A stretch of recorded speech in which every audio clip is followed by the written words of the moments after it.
Bismillahirrahmanirrahim and Assalamu alaikum everyone. This is me Alina Batul, Humanity Wali Foundation level student in Rehan School. So viewers, आप जानते हैं हमें आजकल सब बच्चों को एक टास्क मिला है सेल्फी इंटरव्यू का, जिसमें हम सेल्फी के तरीके से बच्चे से बात करते हैं, उनसे जानते हैं उनकी लाइफ जर्नी के बारे में और कुछ सवाल करते हैं। तो इसी तरीके से आज भी हमारे साथ एक बहुत स्पेशल गेस्ट मौजूद है जिनका नाम रिताज गुल है।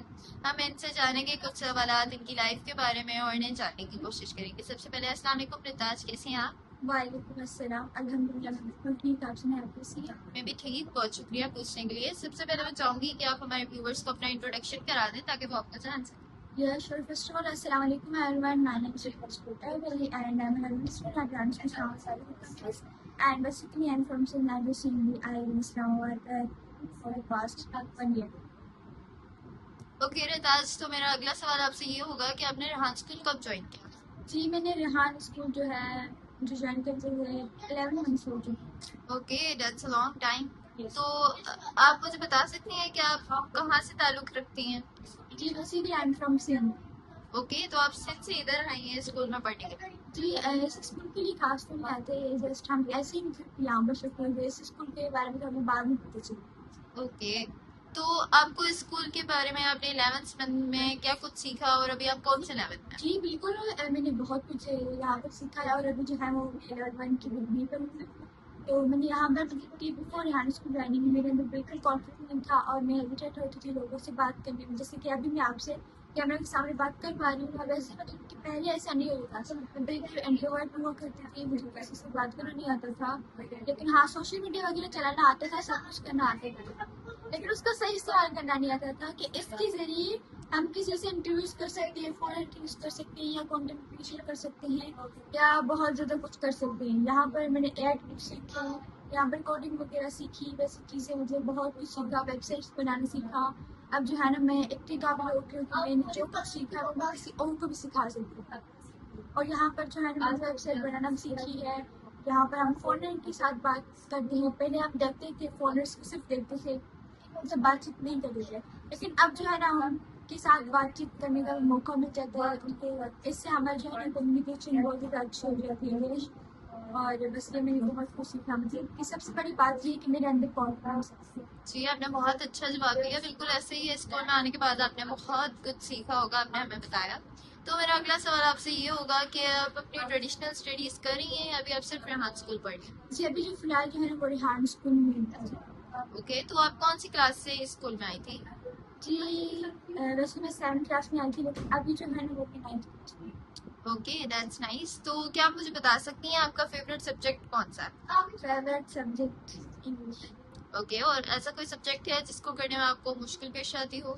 वैसे ऐसे कोई सब्जेक्ट तो नहीं था, लेकिन मुश्किल भी कोई नहीं आती, लेकिन बस एक ऐसा सब्जेक्ट था जो मुझे समझ में आता था सारा कुछ उसका, लेकिन बस वो मुझे पर्सनली पसंद नहीं था, वो है साइंस। ओह अच्छा, नाइस। तो मेरा अगला सवाल आपसे ये होगा कि अगर आपको एक दिन के लिए रेहान स्कूल का प्रिंसिपल बना दिया जाए तो आप स्कूल में क्या करेंगे? जी, अगर रेहान स्कूल प्रिंसिपल बना दिया जाए, वैसे तो सारे कुछ परफेक्ट ठीक है, लेकिन यहाँ पर जो मैं चेयर्स लाऊंगी और जो है सारे स्टूडेंट्स को सारी फैसिलिटीज़ दूंगी, इंटरनेट बिल्कुल ठीक करवाऊंगी और जैसे कि नेशनल इनकम होना चाहिए वो भी मतलब नहीं करवाऊंगी। ओके, आपने बहुत अच्छा जवाब दिया और बहुत अच्छे पॉइंट्स नोटिस किए। तो इसी तरीके से अगला सवाल ये होगा कि अगर आपको किसी नॉर्मल या ट्रेडिशनल स्कूल का प्रिंसिपल बना दिया जाए तो आप स्कूल में क्या चेंजेस करेंगे? यह आपने बहुत अच्छी तरह से क्वेश्चन पूछा है। वहाँ पर जो होता है अक्सर ऐसा होता है कि बच्चों को प्रेशर डाला जाता है, उनको मतलब कि फोर्स किया जाता है कि पढ़ो, कुछ भी करना है, पढ़ो, क्या कैसे करके बस पास होना है। मतलब उनको ये नहीं देखा, मतलब ये नहीं देखा जाता कि बच्चे का मतलब कि दिमाग कैसा है, वो मतलब कि वीक है या फिर कैसा है। जैसे कोई बच्चा होता है जल्दी कवर कर लेता है किन चीज़ों को, कोई होता है जिनको टाइम लगता है मतलब कुछ चीज़ों को कवर करने में, लेकिन ये नहीं देखा जाता वहाँ पर। बस वहाँ पर सारों को एक ही तरह ट्रीट किया जाता है। जो पास होता है उनको मतलब ज़्यादा रिस्पेक्ट दी जाती है और जो फेल होता है उनको सबके सामने मतलब कि उनकी बेइज्जती की जाती है, स्टिक यूज़ होता है वहाँ पर। और यहाँ रेहान स्कूल में ऐसा बिल्कुल भी नहीं है, और वहाँ पर मैं ऐसे चेंजेस लाऊंगी कि मतलब कि सारे स्टूडेंट्स को मतलब कि अच्छी तरह से समझाऊँ, अच्छे टीचर्स रखूँ जो कि मतलब उनको उनकी लेवल के हिसाब से समझाऊँ। ओके, जैसे मैंने बताया कि पहले कि स्टूडेंट कोई होता है जल्दी कवर कर लेता है, कोई नहीं कर पाता, तो वहाँ पर मतलब कोई बच्चा मतलब रिलैक्स भी नहीं हो पाता, तो वहाँ पर मतलब उनको थोड़ा अलग अलग एक्टिविटीज करवाऊंगी और उनको जो है ना कुछ कंप्यूटर की तरफ भी लाऊंगी ताकि उनके पास डिग्री के साथ साथ स्किल्स भी हों। जी, आपने बहुत अच्छा जवाब दिया, हर पॉइंट आपने कवर किया। और ऐसा ही होता है, हर बच्चा, हर स्टूडेंट एक दूसरे से मुख्तलिफ होता है, सबका सीखने का तरीका भी अलग होता है। ओके रिताज, आपने बहुत अच्छे जवाब दिए, मुझे आपके ओपिनियंस जान के बहुत अच्छा लगा। तो मेरा अगला सवाल आपसे ये होगा कि आपकी नज़र में एक कामयाब इंसान कौन है, या ऐसी कौन सी क्वालिटीज होती हैं जो एक कामयाब इंसान के अंदर होती हैं? मैम, आपने अच्छी तरह से क्वेश्चन पूछा है। कामयाब इंसान मतलब वो होता है जो मतलब कभी भी हार ना माने। जैसे कि हम किसी चीज़ को कहते हैं कि हम इसको हासिल कर लेंगे, तो हमें जो ना उस पर मतलब कि डटे रहना है, हार नहीं मानी, उस चीज़ को हासिल करके रहना है। मेरी यही होती है कि मैं जो हूँ ना जो चीज़ चाहूँगी ना वो करके ही रहती हूँ, चाहे कुछ भी हो जाए, भले कितना भी टाइम लग जाए ना, लेकिन मैं वो चीज़ हासिल कर लेती हूँ। और ऐसा होता भी है बल्कि अगर मैं कोई चीज़ चाहती हूँ कि ये मुझे मिल जाए, मैं उसको हासिल कर लेती हूँ। उसके लिए कुछ भी करना पड़े, मैं उसको हासिल कर लेती हूँ। मतलब ये होता है कि कभी भी कामयाब इंसान को हार नहीं माननी चाहिए।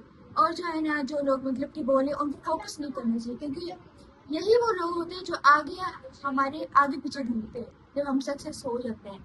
ये जो हमारे पीछे मतलब कि बोलते रहते हैं कि नहीं ये मत करो, वो मत करो, ये बिल्कुल ठीक नहीं होगा आपके लिए, इससे आप कामयाब नहीं होंगे, तो उनकी बातों पर ध्यान नहीं देना, बस ये सबसे बड़ी बात है। लेकिन जब हम लोगों की बातों में आ जाएंगे ना, तब हम कभी भी कामयाब नहीं हो सकते। सबसे बड़ी पॉइंट तो जी, आपने बहुत अच्छा जवाब दिया। ऐसा ही होता है, जो लोग खुद अपनी लाइफ में कुछ नहीं कर पाते, वो दूसरों को डिमोटिवेट करते रहते हैं। आपने बहुत अच्छा जवाब दिया, बहुत अच्छे पॉइंट्स नोटिस किए। तो इसी तरीके से मेरा अगला सवाल आपसे ये है कि एजुकेशन क्यों जरूरी है, और हर बच्चे का हक क्यों है कि वो एजुकेशन हासिल करे?